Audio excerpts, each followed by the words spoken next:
샬롬. 2021년 6월 13일 주일 예배에 함께 해주신 여러분들 주님의 이름으로 환영합니다. 마켓 스퀘어 장로교회는 지난 주일 6월 6일부터 한인 예배 대면 예배를 재개했습니다. 제가 한동안은 계속해서 이렇게 유튜브로도 설교를 올리도록 하겠습니다. 지난 주일 오랜만에 교우님들을 만나니까 너무 반가웠습니다. 1년 2개월 만에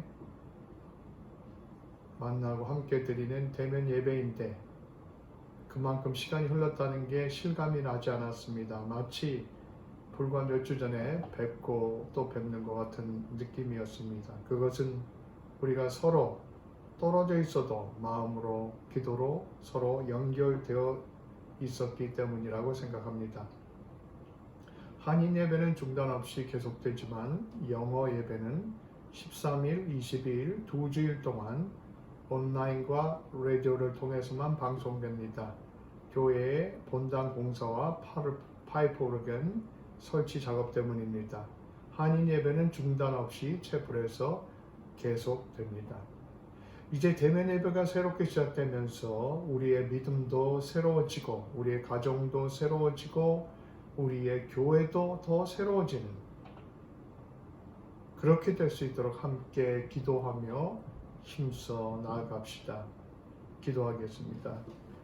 임마누엘 주님, 은혜로 지난주일부터 대면 예배를 드리게 하신 것을 감사드립니다.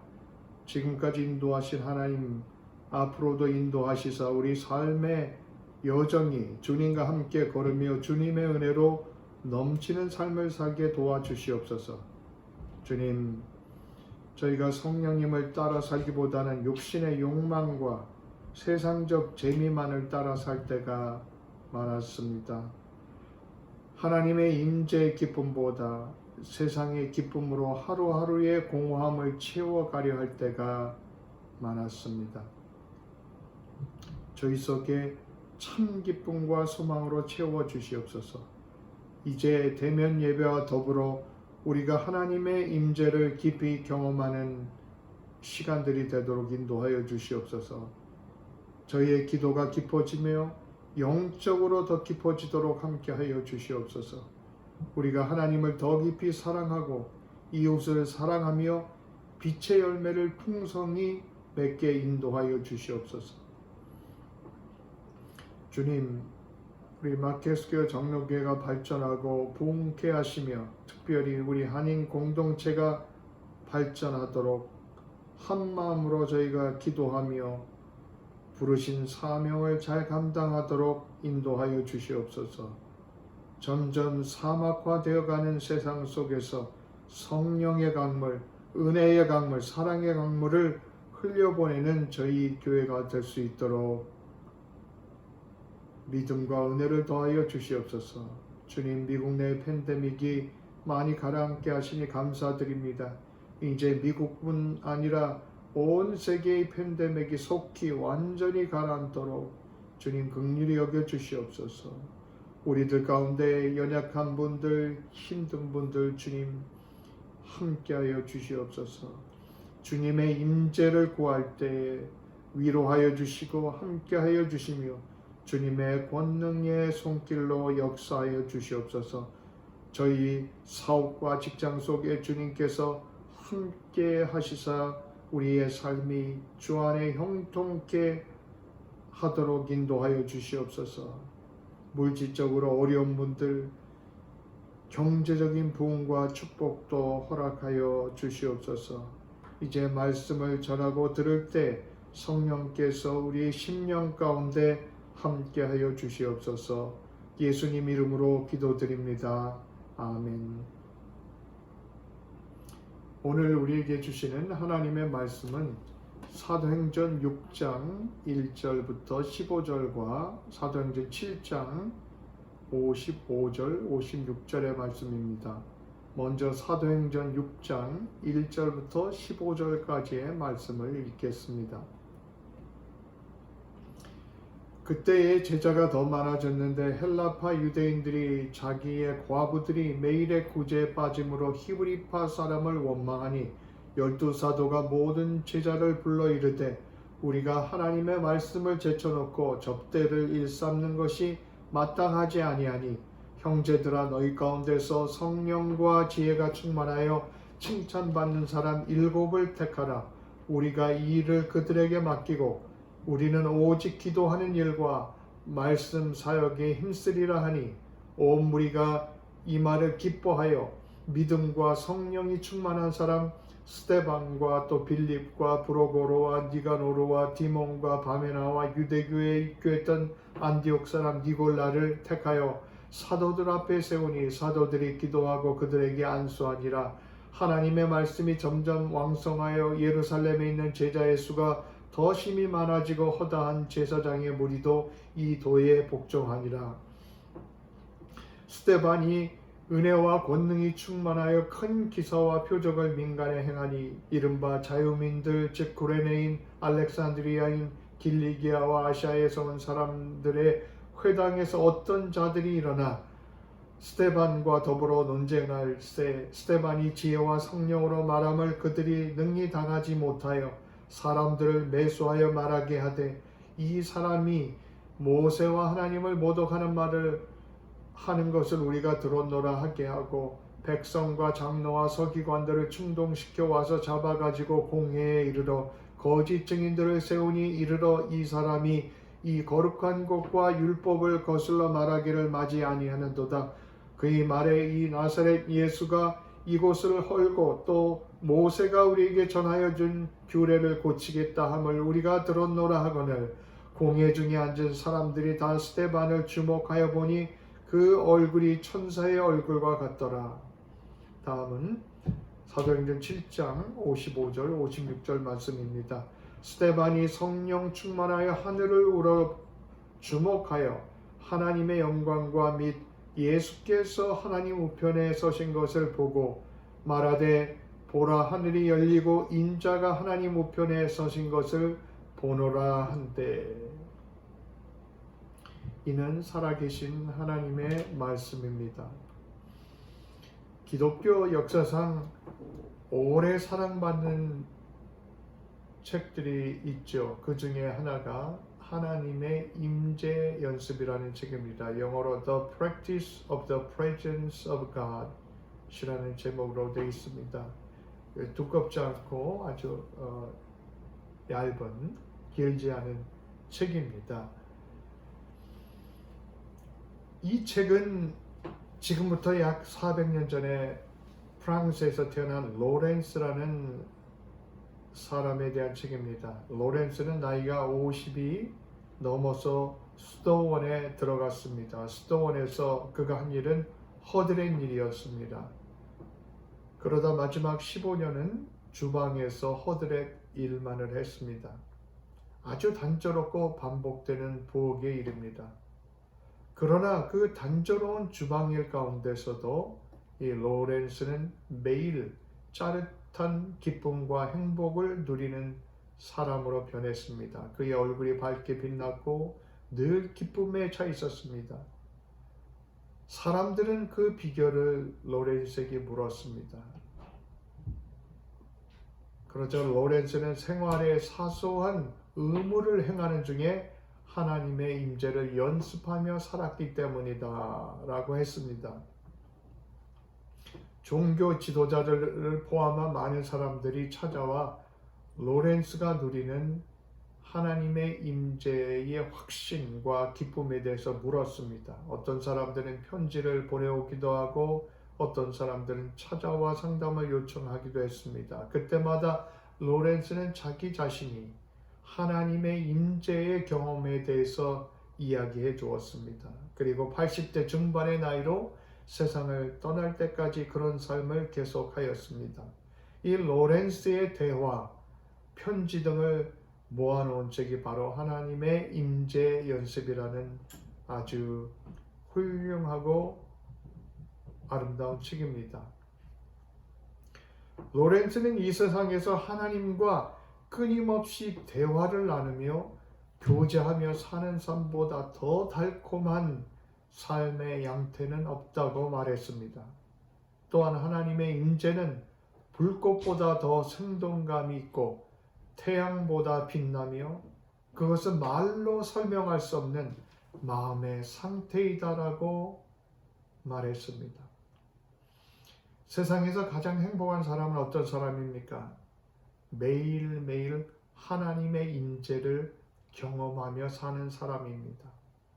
세상에 어떤 환난이 와도 하나님의 임재를 경험하며 이겨내는 사람들입니다. 죽는 그 순간까지도 하나님의 임재를 깊이 경험하며 사는 사람들입니다. 마태복음 5장에 보면 산상수훈의 8복, 즉 8가지 복에 대한 예수님 말씀이 있습니다. 심령이 가난한 자는 복이 있나니 천국이 저희 것이며 의를 위하여 박해를 받는 자는 복이 있나니 천국이 그들의 것임이라 말씀하셨습니다. 여기서 예수님이 말씀하신 천국은 살아있는 동안 우리의 심령 속에 체험하는 하나님의 임재를 말씀하고 있는 것입니다. 그게 복이라는 것입니다. 이 세상 살면서 뭐니 해도 가장 큰 복은 하나님의 임재를 경험하면서 사는 것입니다. 살면서 돈 많이 버는 것, 좋은 집 사는 것, 사회적으로 성공하는 것, 그런 것도 멋진 일입니다. 그러나 하나님의 임재를 느끼지 못한다면 그 삶은 불안한 삶입니다. 우리가 코로나 시대를 살면서 하나님의 임재 확신이 얼마나 중요한지를 뼈저리게 모두가 느꼈으리라 생각됩니다. 어떤 사람들은 어려움이 오니 하나님이 보이지 않습니다.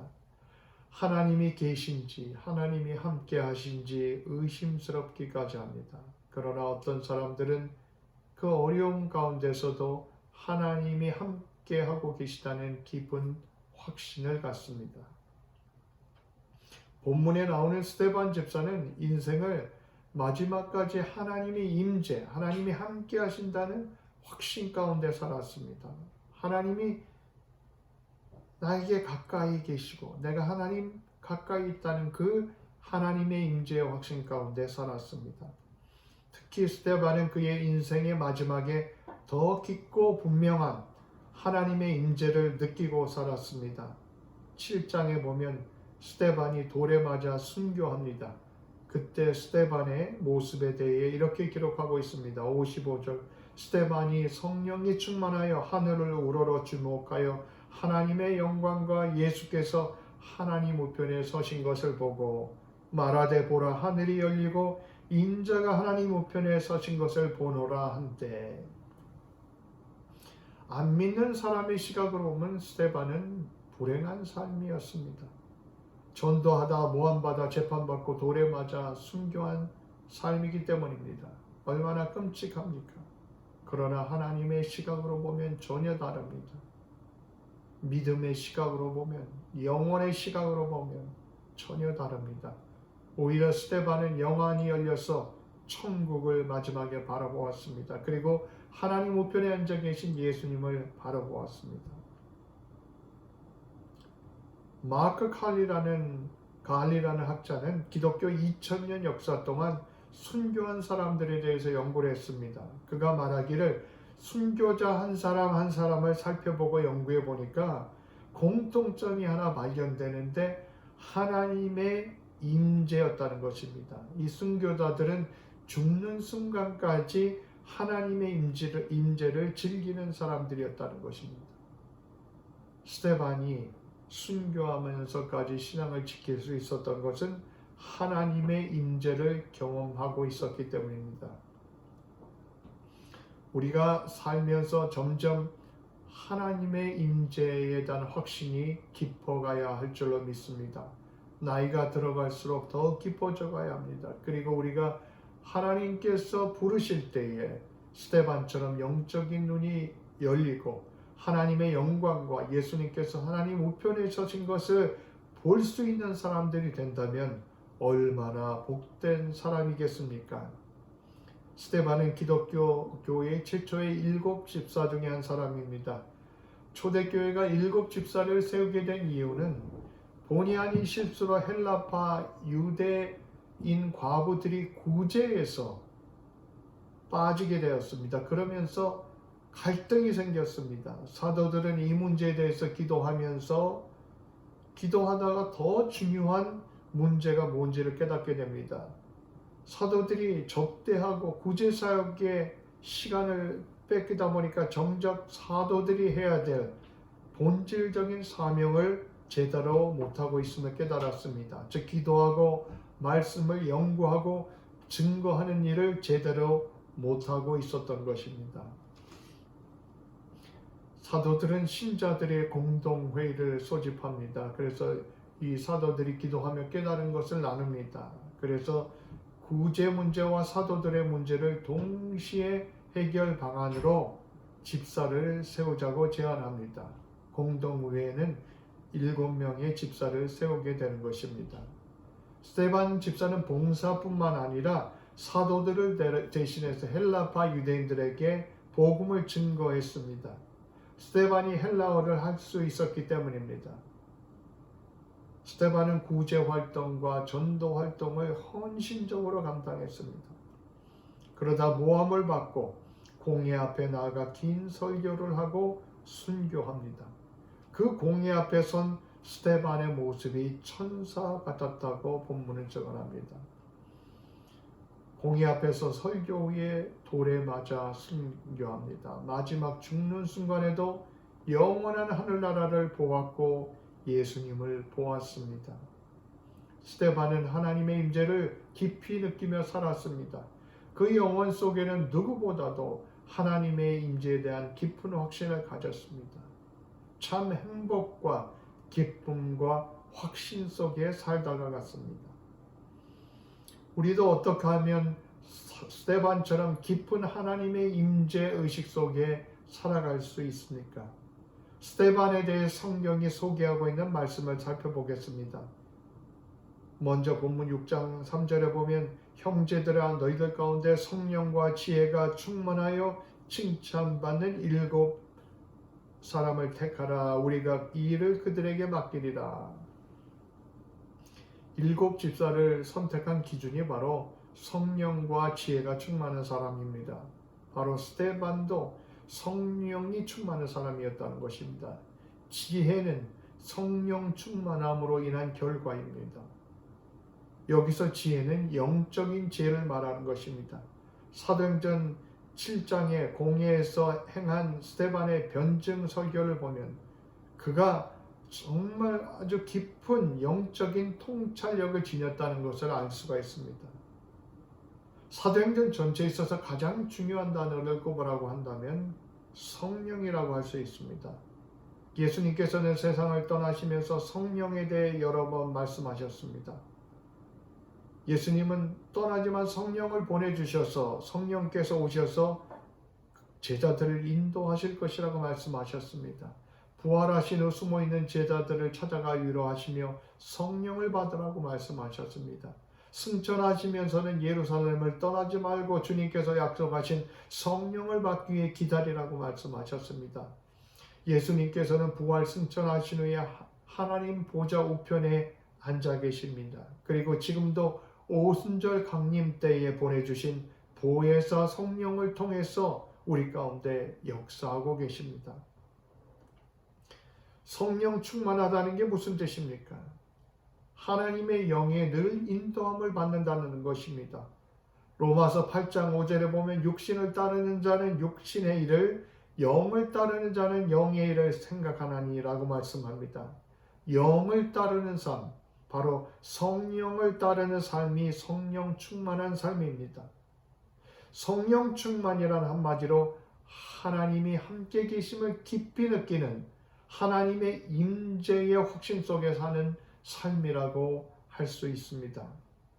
그렇다면 성령 충만을 받기 위해 무엇을 해야 합니까?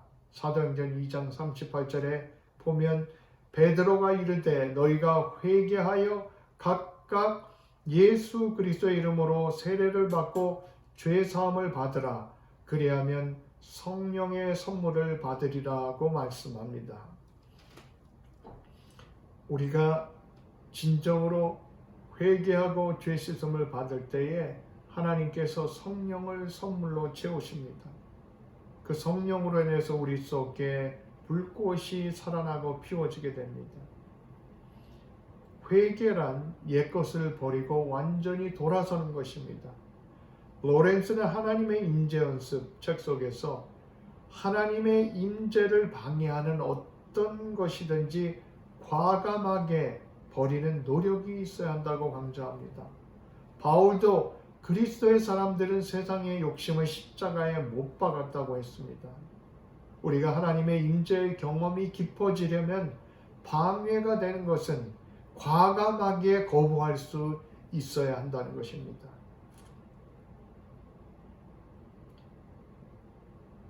로렌스는 친구와의 편지에서 이렇게 권고합니다. 하나님의 임재를 경험하려면 하나님을 거스를 만한 모든 것을 마음속에서 완전히 비워버리는 것이 필요하네. 우리 영혼 안에서 어떤 일이 일어나려면 그 전에 먼저 하나님이 우리 영혼을 완전히 통치하셔야 된다네 라고 했습니다. 스데반은 하나님의 임재의 확신이 충만했습니다. 성령이 충만하니 은혜도 충만했습니다. 8절에 보면 스데반이 은혜와 권능이 충만하여 큰 기사와 표적을 민간에게 행했다고 했습니다. 은혜란 주님으로부터 주어지는 값없는 것이 주어지는 것입니다. 권능이라고 말할 때 받은 은혜가 눈에 볼 수 있게 나타나는 것을 말합니다. 즉 기사와 표적으로 나타났다는 것입니다. 로렌스는 하나님의 임재의 확신은 그냥 되는 것이 아니라 계속적인 연습이 필요하다고 강조합니다. 이 연습을 하는데 많은 시간과 노력이 필요하므로 한두 번 하고 안 된다고 낙담해서는 안 된다고 강조합니다. 하나님의 임재도 습관이기 때문에 몸에 배기까지 쉽지 않지만 습관이 되면 기쁨이 원천이 된다고 역설합니다. 로렌스 자신도 신령한 삶으로 나아가려고 할 때 과거의 죄에 대한 기억이 그를 사로잡았다고 합니다. 하나님의 돌보심을 받을 가치가 없는 죄인이라는 생각이 그를 괴롭혔습니다. 이로부터 10년 동안 불안과 고통의 시기가 찾아와 한때 로렌스 자신이 자신의 구원을 의심하기까지 했다고 합니다. 그러나 그 가운데도 포기하지 않고 하나님 앞에 자기 자신의 약함과 자기 자신의 마음을 그대로 매일 내어놓았다고 합니다. 그런 과정을 겪으며 마침내 하나님의 임재를 날마다 깊이 경험하는 영적인 상태에 도달하게 되었습니다. 이때 로렌스가 하나님의 임재 연습 속에서 강조하는 것은 사랑입니다. 그는 하나님께 나가는데 필요한 단 한 가지가 있다면 다른 어떤 것보다 그분을 사랑하고자 하는 하나님께 드려진 마음이다고 했습니다. 모든 일을 우리 주님을 사랑하는 마음으로 하라는 것입니다. 주님을 사랑하는 마음가짐이 가장 그 사랑의 마음이 중요하다는 것입니다. 무엇을 하는지가 중요한 것이 아닙니다. 어떤 허드렛 일을 하더라도 하나님을 사랑하는 마음으로 하는 것이 중요하다는 것입니다. 스데반 집사는 하나님을 진심으로 사랑하는 사람이었습니다. 하나님을 사랑하기 때문에 끝까지 하나님께 충성했습니다. 누가는 사도행전 6장, 7장, 2장에 걸쳐 스데반의 삶을 기록하고 있습니다. 그 이유는 무엇입니까? 스데반이 하나님을 사랑하며 땅 끝까지 내 증인이 되리라는 주님의 명령을 사랑으로 끝까지 순종하고 있었기 때문입니다. 순종의 길에는 때로 어려움과 고난이 있을 수도 있습니다. 내게 손해가 올 수도 있습니다. 9절에 보면 복음을 증거하다 해외로부터 온 헬라파 유대인에게 스데반이 공격을 받기 시작합니다. 이들은 자기가 살던 이방 지역에서 유대 땅으로 돌아온 사람들입니다. 스데반을 어떻게 해볼 수 없는지 이 핍박자들은 비겁하고 악한 방법을 동원하기 시작합니다. 사람들을 매수해서 스데반이 모세와 하나님을 모독했다고 거짓 고소합니다. 율법과 하나님을 모독하는 사형죄를 범했다고 거짓 고소하는 것입니다. 또한 거짓 증인을 세워서 스데반이 유대교의 근간인 율법과 성전을 모독했다고 조작합니다. 신성 모독이란 이슈로 사람들을 충동질합니다. 사람을 매수하고 거짓 증인을 세워 백성을 충동합니다. 백성들은 조작과 간계와 충동질에 넘어가서 스데반을 돌로 쳐 죽이는 일에 동조합니다. 사도행전은 공회에서 수많은 반대자들의 쌓여 죽음을 앞에 둔 스데반의 모습에 대해 이렇게 증언합니다. 아까 읽은 말씀 다시 한번 읽어봅니다. 사도행전 6장 15절 공회 중에 앉은 사람들이 다 스데반을 주목하여 보니 그 얼굴이 천사의 얼굴 같더라. 사도행전 7장 55절 다시 봅니다.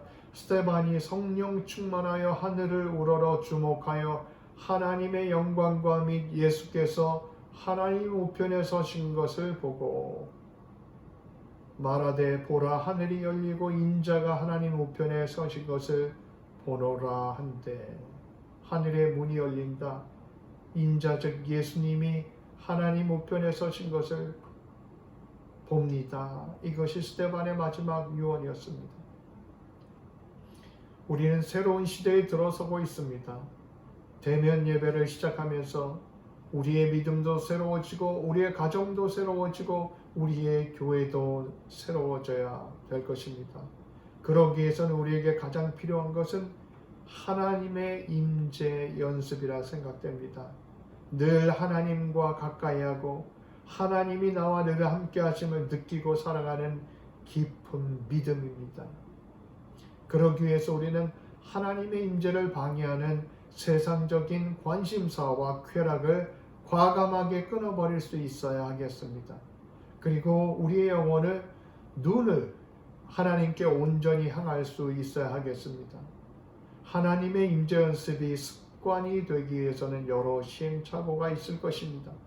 그러나 우리가 포기하지 않고 한마음 되어 진실과 겸손으로 노력하면 살아계신 주님의 임재를 매일 느끼는 행복의 삶이 우리의 삶이 될 줄로 믿습니다.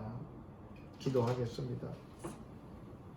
임마누엘 우리와 함께 계신 주님, 우리가 평생 살면서 하나님의 임재를 생생히 체험하며 살기 원합니다.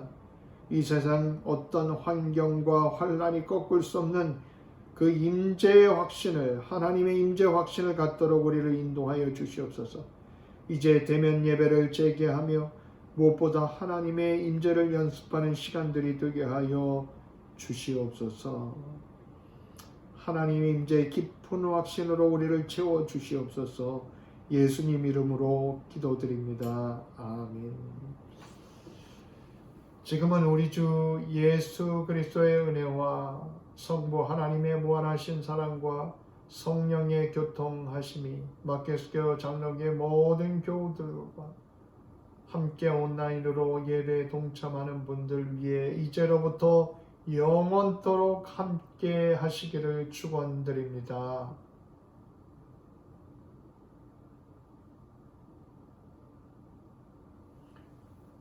감사합니다. 주 안에 평안하십시오.